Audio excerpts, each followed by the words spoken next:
సాక్షి TV ప్రసారాలను నిలిపివేయడం చట్టరీత్యా నేరం. సాక్షి టీవీ ప్రసారాల కోసం మీ స్థానిక కేబుల్ ఆపరేటర్ని వెంటనే సంప్రదించండి. డిటిహెచ్లో, ఇంటర్నెట్లో కూడా సాక్షి టీవీ ప్రసారాలను వీక్షించవచ్చు. మొట్టమొదటిగా కృష్ణా జిల్లా జగనన్న పర్యటనను విజయవంతం చేసిన ప్రతి ఒక్క వైఎస్ఆర్సీపీ నాయకులకి హృదయపూర్వక ధన్యవాదాలు. అద్భుతమైన, విశేషమైన, ఎవరు ఊహించినటువంటి ఆదరణ. రైతులు తమ యొక్క గోడుని ప్రతిపక్ష నేతగా జగన్ గారికి చెప్పుకున్న విధానం వారి మీద వారికి ఉన్నటువంటి నమ్మకాన్ని సూచిస్తుంది. 5 సంవత్సరాలు పరిపాలించినటువంటి జగన్ గారంటే ఎంత నమ్మకమో ప్రజలకి, మరీ ముఖ్యంగా రైతులకి వారి అభిమానాన్నే నిన్న మనం గమనించవచ్చు. కాబట్టి జగన్ అన్నకి రోజు రోజుగా పెరుగుతున్నటువంటి మద్దతుకి ఇది ఉదాహరణగా కూడా చెప్పొచ్చు. కృష్ణా జిల్లాలో కూటమి నాయకులు చాలా గొప్పలు పోతూ ఉంటారు.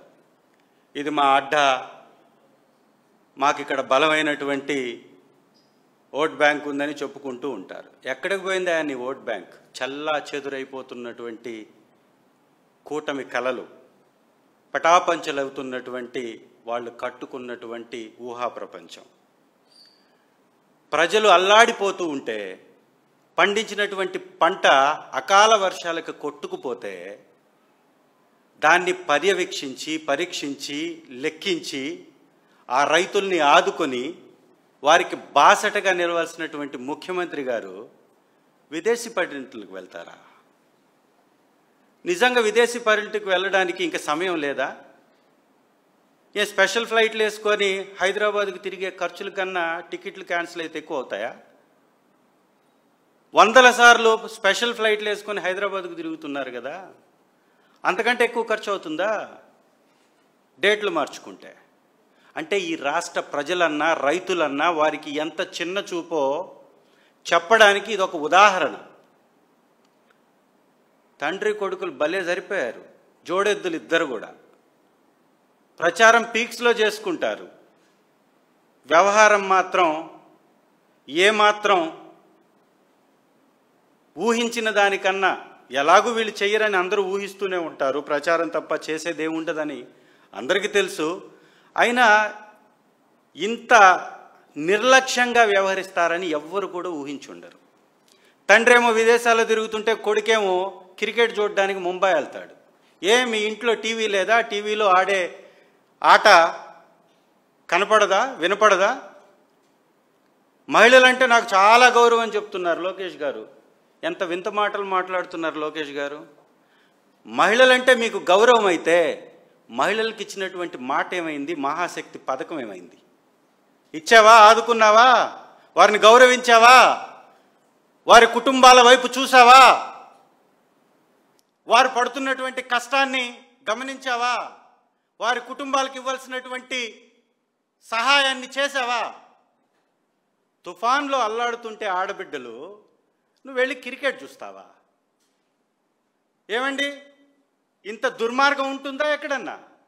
సకల శాఖ మంత్రిగా, మళ్ళీ ఏదో ఒక శాఖ కాదు, తుఫానుకు సంబంధించినటువంటి రివ్యూ మీటింగులు జరుగుతుంటే పౌర సరఫరాల శాఖ మంత్రి ఉండడు. దానిలో అత్యంత కీలకమైనటువంటి శాఖ అది. ఆ మంత్రి ఉండడు. పంచాయతీరాజ్ మంత్రి ఉండడు. ఎక్కడో హైదరాబాద్లో కూర్చొని ఉంటాడు పంచాయతీరాజ్ మంత్రి. ఈ మంత్రి మాత్రం విద్యాశాఖ మంత్రి. ఈయన మాత్రం రివ్యూ మీటింగుల్లో ఉంటాడు. పోనీ మీటింగ్లో ఉన్నటువంటి వాడివి ఎన్ని విద్యాశాఖ స్కూల్స్ని సందర్శించారు? ఎన్ని డ్యామేజ్ అయ్యాయి? వాటికి ఎంత నిధులు కేటాయించారు? ఆ స్కూల్లో విద్యార్థుల యొక్క పరిస్థితి ఏంటి? మళ్ళీ స్కూల్స్ స్టార్ట్ కావడానికి అనువైనటువంటి పరిస్థితి ఉందా లేదా గమనించావా? చూసావా? ఆరా తీసావా? చిన్న పిల్లలతోటి టీచర్ కాళ్ళు నొక్కించుకుంటూ ఉంది. ఒకడేమో తెలుగుదేశం నాయకుడు, చనిపోయారు అనకూడదు, చిన్న బిడ్డను తీసుకెళ్ళి 8వ తరగతి బిడ్డను తీసుకెళ్ళి స్కూల్ నుంచి ఆ విధమైనటువంటి అమానవీయమైనటువంటి సంఘటన చేశాడు. అంటే ఈ స్కూళ్ళ శాఖకి విద్యాశాఖ మంత్రిగా ఉన్నటువంటి నారా లోకేష్ గారు ఏ రోజైనా ఒక్కటంటే ఒకటి నూతనమైనటువంటి స్కూల్ భవనాన్ని, ఎక్కడైనా ఒక్కటంటే ఒకటి ఒక కొత్త వ్యవహారాన్ని స్టార్ట్ చేశారా? భోజనంలో బొద్దింకలు, తాగడానికి నీళ్లు లేనటువంటి పరిస్థితి, గిరిజన గ్రామాలలో అయితే తాగడానికి మంచినీరు లేక కలుషిత నీరు తాగి వందల మంది అనారోగ్య పాలైనటువంటి సంఘటనలు. ఇదా పరిపాలన? ఇదా వ్యవస్థ? ఈ విధంగానా వీళ్ళు వ్యవస్థల్ని నడిపేటటువంటి పరిస్థితి? నిజంగా ఇది చాలా చాలా దుర్మార్గమైనటువంటి చర్య. ఈ రాష్ట్రం ఆధారపడ్డటువంటి వ్యవసాయాన్ని దండగాని వారి వ్యవహారంలోనే చెప్తూ ఉన్నారు.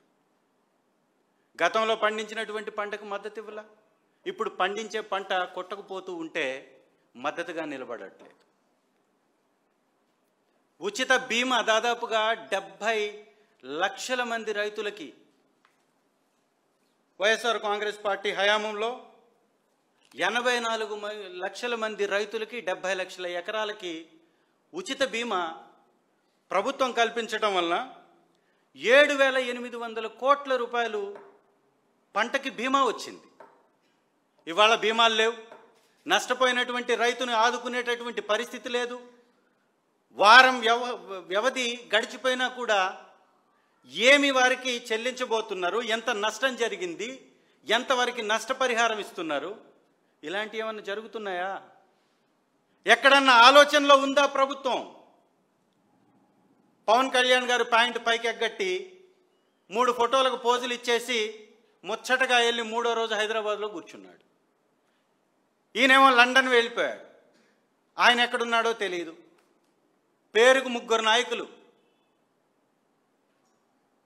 ఇది వాళ్లకు ఉన్నటువంటి సవతి ప్రేమ. వైఎస్ఆర్ కాంగ్రెస్ పార్టీ హయాంలో ఇలాంటి విపత్తులు వచ్చినప్పుడు దాదాపుగా ఒక్కొక్క ఎకరానికి 10 నుంచి 40,000 దాకా ఇచ్చినటువంటి పరిస్థితి ఉంది.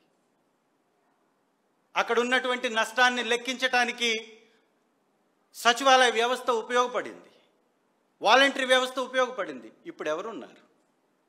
కాబట్టి ఇది వారికి రైతుల పట్ల ఉన్నటువంటి సవతి ప్రేమ. ఇమ్మీడియట్గా ఇప్పుడైనా ప్రభుత్వం మొద్దు నిద్రను వీడాలి. ఈ రబీ కన్నా ఆ ఉచిత బీమాల్ని కట్టి రైతులను ఆదుకోవాల్సిందిగా వారిని డిమాండ్ చేస్తూ మరొక ముఖ్యమైనటువంటి అంశం.